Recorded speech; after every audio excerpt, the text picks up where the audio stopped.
श्लोक 51 पाठ 2 गीता का सार दूसरा पाठ। कर्मजं बुद्धियुक्ता हे फल त्यक्त्वा मनीषिणः जन्मबंध विनिर्मुक्ताः पदम गच्छन्त्यनाम्यम्। क्योंकि संबुद्धि से युक्त ज्ञानी जन कर्मों से उत्पन्न होने वाले फल को त्याग कर जन्मरूप बंधन से मुक्त हो निर्विकार परम पद को प्राप्त हो जाते हैं। 51 व्याख्या। ये श्लोक ये स्पष्ट करता है कि जो व्यक्ति सही समझ और ज्ञान से संपन्न होता है वह अपने कर्मों के फल को त्याग कर केवल कर्तव्य निभाने में संतुष्ट रहता है।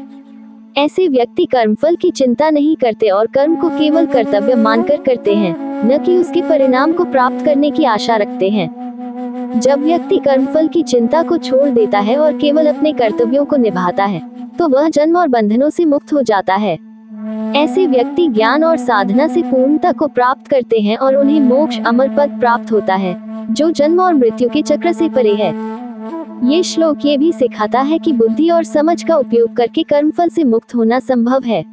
इसका तात्पर्य है कि व्यक्ति को अपने कर्मों के प्रति निष्कपट और निर्विकार रहना चाहिए और उसे केवल अपने कर्तव्य का पालन करना चाहिए। इस प्रकार व्यक्ति मुक्ति और शांति की प्राप्ति के लिए सक्षम होता है। श्लोक 52 पाठ 2 गीता का सार दूसरा पाठ।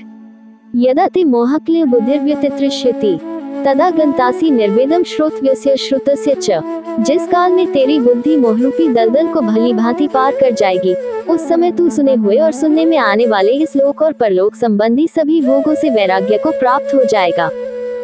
52 व्याख्या। इस श्लोक में भगवान श्री कृष्ण ने अर्जुन को यह आश्वासन दिया है कि जब उनकी बुद्धि पूरी तरह से ब्रह्म के अंधकार से मुक्त हो जाएगी, अर्थात जब वे अपनी अंतर्निहित विवेक शक्ति को प्राप्त कर लेंगे और अज्ञानता का पर्दा हट जाएगा, तब वे सांसारिक विषयों और ज्ञान को निष्प्रह भाव से देख सकेंगे। मोहक्लिय बुद्धि ये वाक्यांश ब्रह्म की स्थिति को दर्शाता है, जब व्यक्ति को सही और गलत का भान नहीं होता। इसका मतलब है कि जब व्यक्ति के मन और बुद्धि पर अज्ञानता और भ्रम की परतें हटी होंगी। व्यतितृष्यति इसका मतलब है पार कर लेना या हट जाना। जब बुद्धि इन भ्रमों को पार कर लेगी तब व्यक्ति एक नई समझ और दृष्टिकोण प्राप्त करेगा। निर्वेदम इसका अर्थ है निष्कर्ष या अवसाद।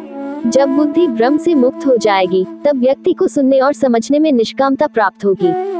श्रोतव्यस्य श्रुतस्य च इसका मतलब है सुनने योग्य और सुने हुए विषय। ये दर्शाता है कि व्यक्ति अब उन विषयों को एक नई दृष्टि से देखेगा और उनके प्रति कोई व्यक्तिगत लगाव या पूर्वाग्रह नहीं रहेगा।